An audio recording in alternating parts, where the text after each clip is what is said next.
Olá, estudante, tudo bem?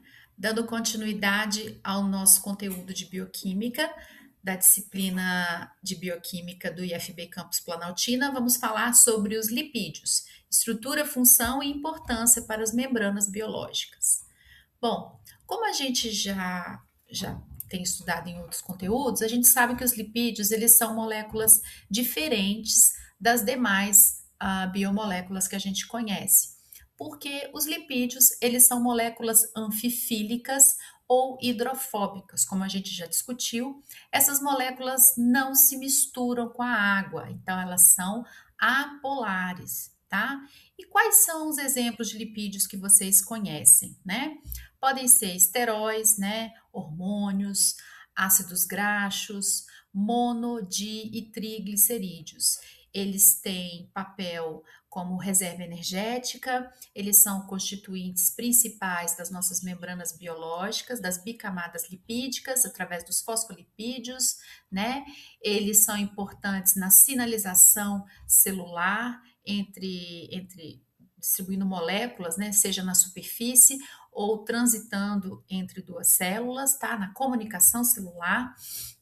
E como eu falei, hormônios, né? Estrogênio, progesterona e outros hormônios importantes do nosso organismo têm constituição lipídica, tá bom? A gente pode encontrar esses lipídios na alimentação, né?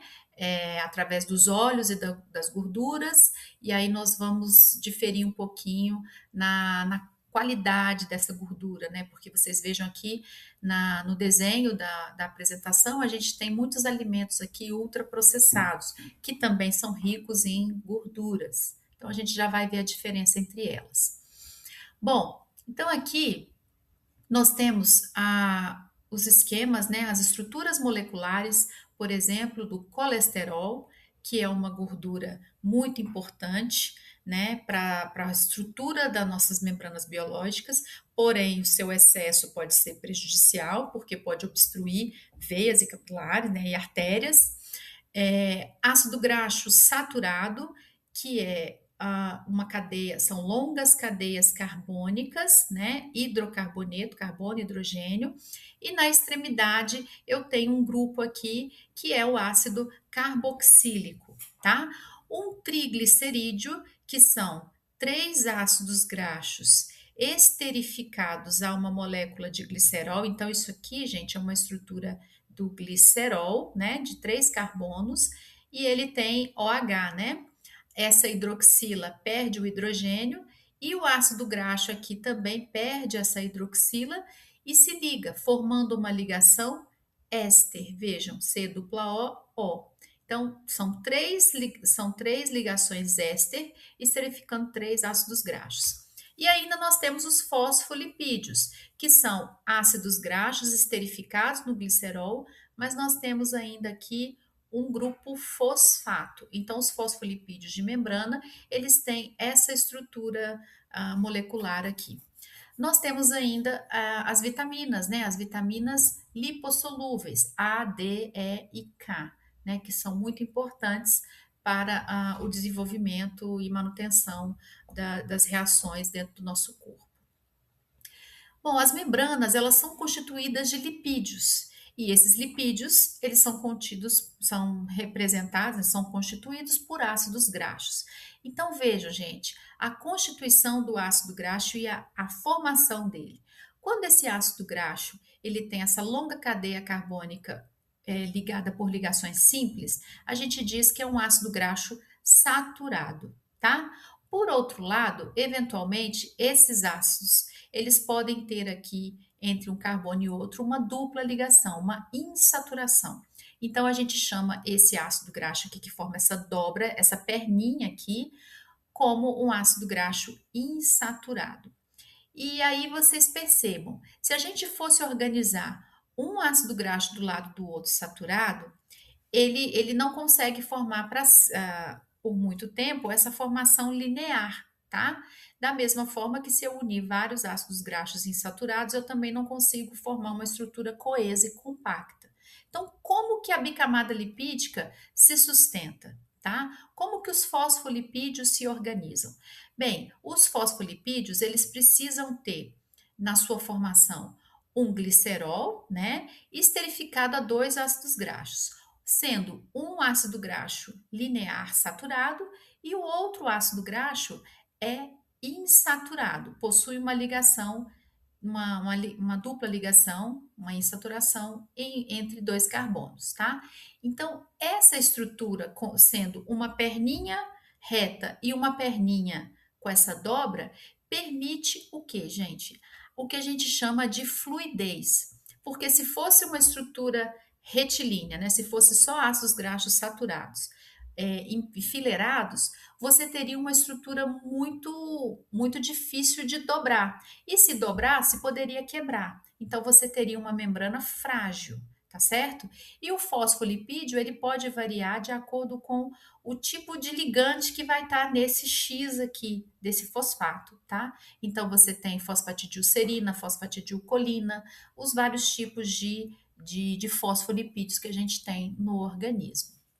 Bem, e então essa estrutura, como eu falei, os ácidos graxos ele tem uma estrutura apolar, porém uma pequena parte dela é polar. No caso, o ácido graxo, o ácido carboxílico ele tem essa natureza polar, o que permite ter uma leve interação com a água. É por isso que quando você joga uma gota de óleo na água, ela vai formar essa micela, né?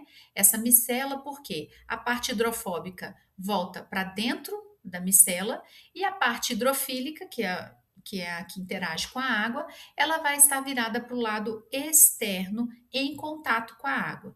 Porém, ela não se mistura. Ela forma uma unidade dentro da solução aquosa, né?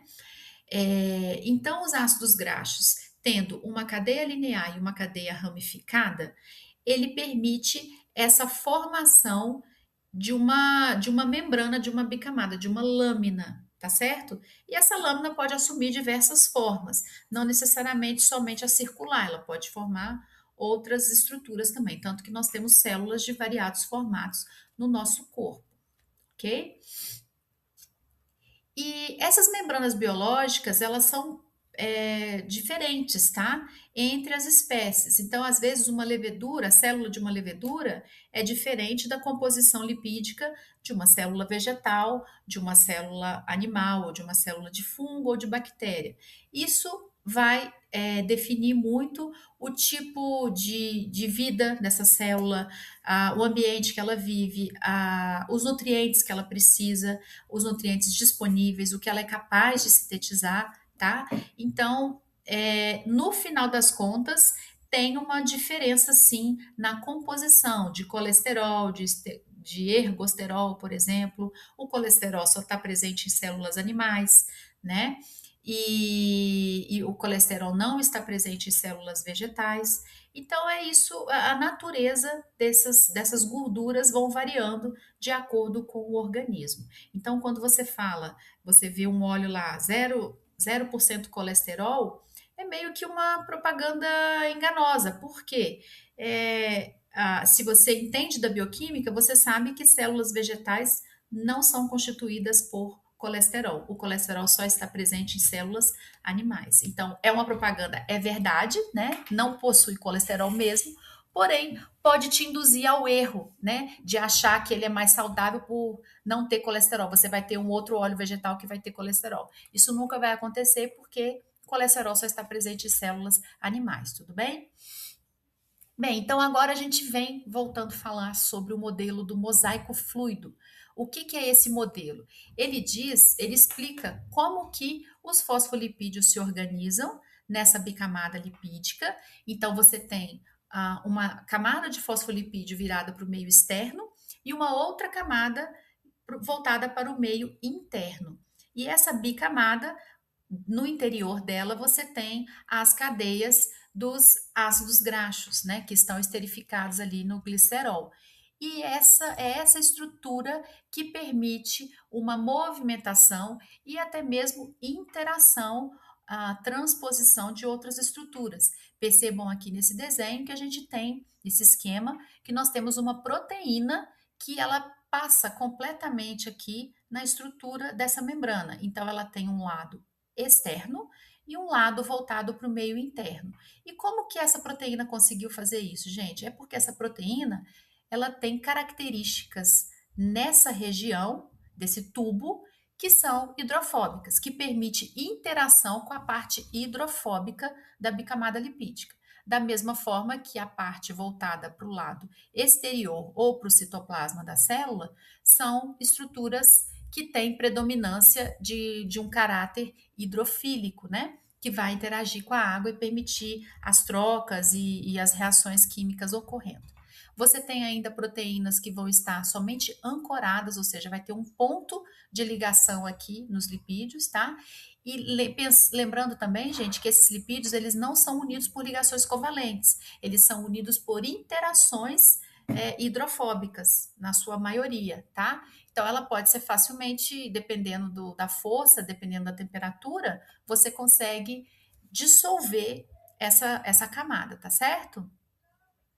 Então, é interessante esse esquema porque mostra uma bicamada lipídica, como ela se comporta de acordo com a temperatura. Vocês sabem que, por exemplo, a manteiga na temperatura ambiente, ela é sólida. Já o óleo, na temperatura ambiente, ele é líquido. E a liquidez do óleo, ele está relacionado com a presença de insaturações na membrana. E o colesterol e a manteiga já está mais presente com a gordura saturada, tá? Mas eu disse para vocês que o colesterol ele é importante na constituição das membranas biológicas, porque ele intercala entre os fosfolipídios e o colesterol é uma molécula coesa, uma molécula densa, né? E é de difícil solubilização, né? Ele vai estar sólido à temperatura ambiente. Então perceba que quando a gente está no calor, a tendência é que a temperatura aumente e a solubilidade desses lipídios aqui também pode aumentar, não é verdade? Porque eu tenho aqui também ácidos graxos insaturados. Então, quando você aumenta o teor de colesterol na célula que está em elevada temperatura, você vai impedir que essa fluidez seja muito maior do que o que a gente espera, tá? Então, você impede a quebra desse mosaico através da inserção de colesterol e ela vai ficar mais firme, ok? Por outro lado, quando você está em baixas temperaturas, você tem que essa célula, esses ácidos graxos aqui, tendam a ficar mais firmes, tendam a ficar sólidos, não é verdade? Então, se você tiver uma grande quantidade de colesterol, você tem aí uma tendência à quebra dessa membrana. Então, em ambientes frios, a tendência é que a superfície da nossa célula se modifique e reduza o nível de colesterol. Quando você reduz a quantidade de colesterol, você tem um mosaico mais fluido, menos denso e menos firme. Porque se tem menos colesterol, você tem mais mobilidade. Se você tem mais colesterol, você tem menos mobilidade. É por isso que, por exemplo, quando tem jogo de futebol em locais com altitude ou com a temperatura muito diferente da origem do país, por exemplo, o Brasil vai jogar no Canadá em pleno inverno, tá? Eles falam assim: o atleta precisa se adaptar, ele ainda precisa se adaptar às condições climáticas ou até mesmo de oxigênio. O que acontece, gente? A adaptação está muito relacionada a isso, tá? É a adaptação fisiológica. Para a gente chegar num ambiente frio, as nossas células têm menos colesterol, né? Porque a gente está num ambiente quente. O Brasil é um país tropical, é um país quente. Então, se a gente vai para um país com baixas temperaturas, ou mesmo para o Polo Norte ou Polo Sul, a nossa célula vai ter que se adaptar a essa condição, aumentando a quantidade de colesterol e regulando a fluidez da membrana para impedir quebras indesejáveis. Bem, e existe ainda a movimentação. Como você não tem uma ligação forte, covalente, é apenas uma interação entre as moléculas hidrofóbicas, os fosfolipídios, esses fosfolipídios eles podem eventualmente mudar de posição, que é o flip, né, movimento de flip. Ele pode estar em cima ou pode estar abaixo e interagir também com as proteínas, tá? Isso já foi provado em experimentos, né, de marcação radioativa, aonde viram que numa posição, num determinado momento, o fosfolipídio estava em cima, ou estava espelhado em outro lado, ou estava na parte de baixo. Isso é importante porque com essa movimentação, eventualmente um lipídio ele pode escapulir e trocar de posição, e inverter a sua posição. Isso é bastante comum, tá? Eu deixei para vocês aí um link, tá? Que mostra, é uma maneira bem resumida de como é a fluidez da membrana, a importância dessa fluidez da célula, para que ela não seja tão rígida, né? E permita a passagem, entrada e saída de nutrientes, divisão celular e todos os processos. E por que é tão importante você ter uma bicamada que vá encerrar o conteúdo citoplasmático do meio externo? Por quê? Quando você faz isso, você tem a delimitação, né? E essa delimitação também favorece a formação de. Eu recomendo a leitura, eu recomendo que vocês assistam esse vídeo. Ele está em inglês, vocês podem colocar legenda, e ele é bem interessante porque explica de forma didática essa animação, né? E a importância também da compartimentalização celular, no caso das células eucarióticas, e nas procarióticas, que não tem a compartimentalização, é como se fosse uma casa de conceito aberto, e você tem ali os locais onde cada processo acontece, né? A importância dos lipídios nessa divisão aí das tarefas, no caso das células eucarióticas.